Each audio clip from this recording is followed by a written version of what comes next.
Hello everybody, welcome back to JTP, or welcome to JTP. In today's video, we're going to be doing our 2022 U.S. Senate map as of October 23rd. The election's approaching as we speak, and it will be an interesting race for sure. Before we get started, please like and subscribe. It really helps the channel. It supports me. And yeah, share this with a friend if they're curious on the Senate map. So yeah.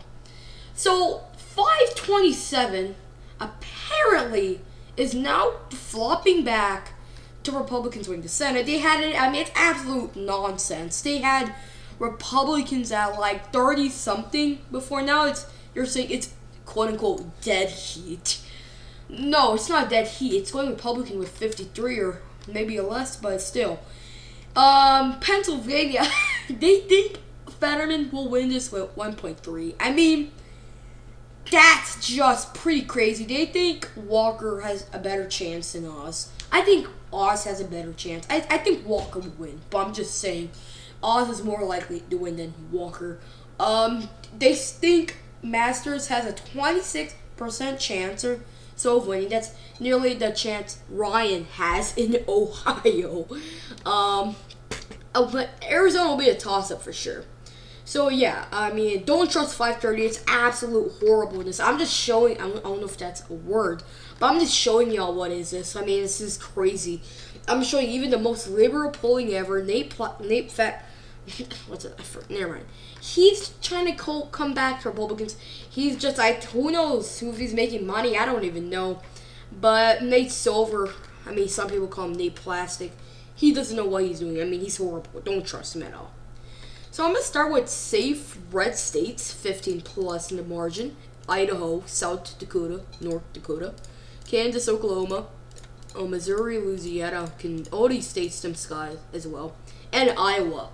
Utah, some people are thinking about the state, if it'll come to that's the House, Senate. Okay, in the state of Utah, Lee's only up with 3, 5, 6, 5. It could come down to a likely, but I just think people are underestimating Mike Lee. I mean, Mike Lee's a pretty good candidate. He appeals to Mormons and the Trump base, I think. I think it could come down to a likely. We're going to have to see on Election Day. In 2016, if we go to the president, Trump was underestimated. He ended up winning with 9. I think the same thing could happen. I think McMullen was actually overestimated in 2016. I'm not fully sure. I think he's a bit overestimated. I think Lee will pull it out. Maybe with a solid. We're going to have to see on what happens. So now for Democrats, they have the state of Illinois, California, Oregon, Hawaii, Maryland, Connecticut, Vermont, and New York. These states will be called probably at when polls are first closings. I mean, the state of Iowa probably would be called at 30% or so. As for the state of Utah as well. So these are states that are going to their classified party with at least 15 percentage points. So I'm going to hop on to the likely margins. These are 5 to 15. First of all, most likely is going to be, or we'll start with Democrats, state of Washington. The state is too liberal for the GOP to win here. They can probably decrease the margin, but Patty Murray probably will defeat Tiffany Smiley. It's becoming kind of close. I think Smiley will lose to him, probably with a likely margin. And in Colorado, Michael Bennet would lose here, probably. Will win here. Joe O'Dea called himself a moderate. I mean, even then, I don't think he would win. I mean, even if you called yourself a liberal Republican, you still would have won here. This state is far gone. I mean, could, but either way, the state's far gone, and it's so liberal, and it's keep on changing liberal. Could maybe in 2028, the state would be solid D. We're gonna have to see. Now in the state of Wisconsin, it's going to Republican likely margins, 5 to 15. Ron Johnson will win here. Just stop the nonsense. I mean, before, people would say, oh yeah, Wisconsin is going for Mandela Barnes. Oh no, it's going blue. Yeah, see what's happening right now. If you apply the underestimation, Ron Johnson's up with 7. overdoing what he did in 2016. In 2016, he was losing to Feingold by 2, and he never won a single time, I would say, I guess. I think Johnson's going to win here pretty good. I mean, he's going to win here with a likely margin, give or take. As for the state of Ohio, J.D. Vance, a good candidate. He will win here, no doubt. Tim Ryan, he's not going to win here. He's pretty okay, but he won't win here. I would probably give him a 2% chance, unlike 538 saying, it's nearly the same chance as Blake Masters has in Arizona. Yeah, it's nonsense. Okay, now North Carolina, Ted Budd will win here, not with a doubt. Florida, Marco Rubio, electoral juggernaut, will win here, not with a doubt as well. Probably not flipping Miami-Dade. Think DeSantis will, but either way, it'll go red. And Alaska, Shibaka will win this race. Am I 100% sure? No.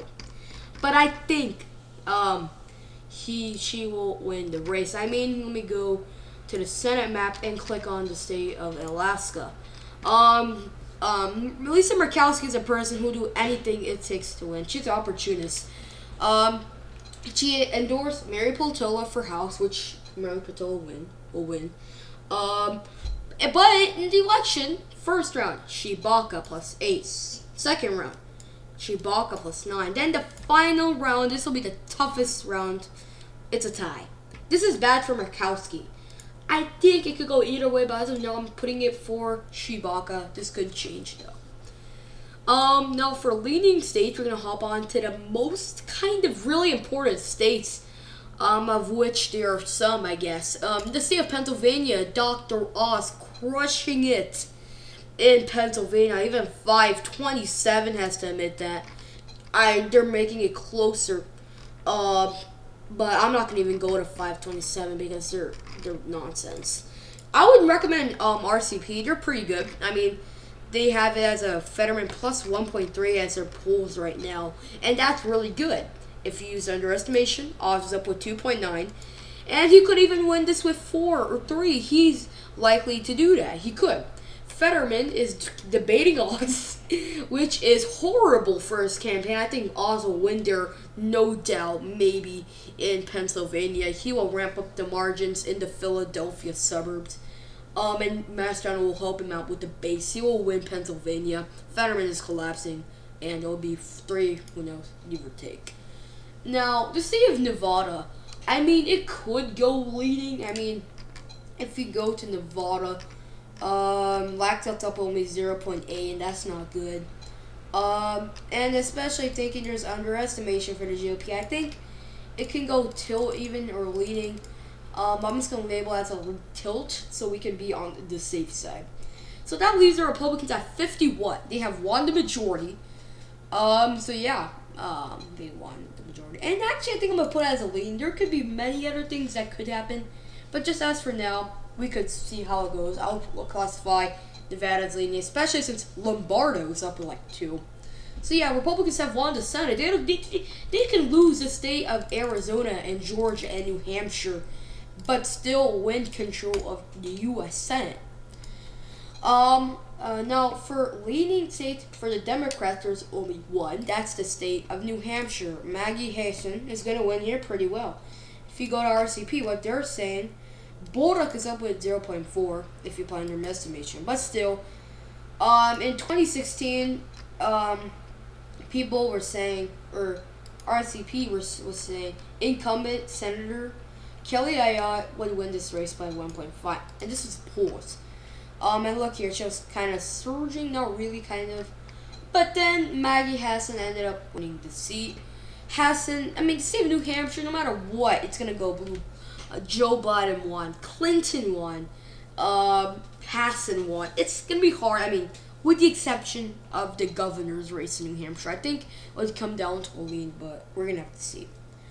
Now, I also think, I didn't classify. I think Georgia would come down. Well, technically, it would be a tilt.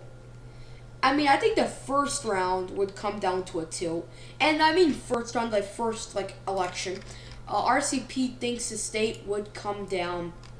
And I'm not going to only rely on polls. There's many other factors. Walker is surging right now. Kind of surging. The polls are making it tighter. And he didn't lose any support. See, you look over here. A long time ago, Warnock was at 48.8 and Warnock was at 46. Then we go to the time when the news came out. Warnock actually lost support, was stable, and now he's losing support, and Walker's gaining his base back. I think the first round will go for Walker, but it would come down to a runoff. Will come down to a runoff, but then the runoff will come down to a lean margin. Now you go to 2021, where Democrats had the energy factor. They were up with 0.5, then they ended up going with 1.6. Now Republicans will have the energy factor, and they'll say, "Oh yeah, we're gonna win the Senate big." So then I think Walker would win here with a lean margin. But again, it depends on the Atlanta turnout. I mean, there's lots of early votes. That's pretty bad, but still, right now, we can see those early votes are lots of people going to Walker. So now it leaves the state of Arizona. The state will be the most closest out of all these, and is the only tilt states I have on this map, actually. I think Blake Masters has a shot. He has a really good shot. Predicted is showing it way closer way closer. Kelly's only up with 2.5. Masters is surging. Kelly +1, +2. See where it's going down. If you're playing the underestimation, he's only up with 0.7, and that's bad. I mean, even RCP thinks it would go red. I mean, just not looking at the polls. Blake Masters, an established candidate. I think we can see how the early vote goes. I think that's good for the GOP. Kerry Lake probably winning to stay with a lean margin. I think Mark Kelly it's going to be his time to lose barely, though I think it would come down to a tilt, could change. But with the Republicans just obliterating Democrats in the generic ballot over here, they're up with like 3. I mean, that's crazy. That's in November when Glenn Youngkin won the governorship. It was with Democrats winning. So now the Republicans are surging right now. You look at this energy shift. This is pretty crazy right now. I think this is going to tell a lot. And remember, whoever has the last energy factor leading up to the election, that person's probably going to win. And it's, fortunately, or whatever, the Republicans. That's why I do think Republicans will win the Senate. And all these people are going to say it's like a dead heat, like 538 or other channels. It could, but I really don't think so. Republicans have the energy factor. Biden is doing terrible. Gas prices are going up. And people aren't enough. Biden's approval is going down.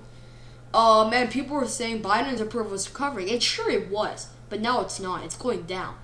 And I think Republicans will win the Senate, give or take, with 53 or 52. So thank you so much for watching today's video. Hope you enjoyed. Like and subscribe. Helps my channel. Share it with a friend. And yeah. Bye.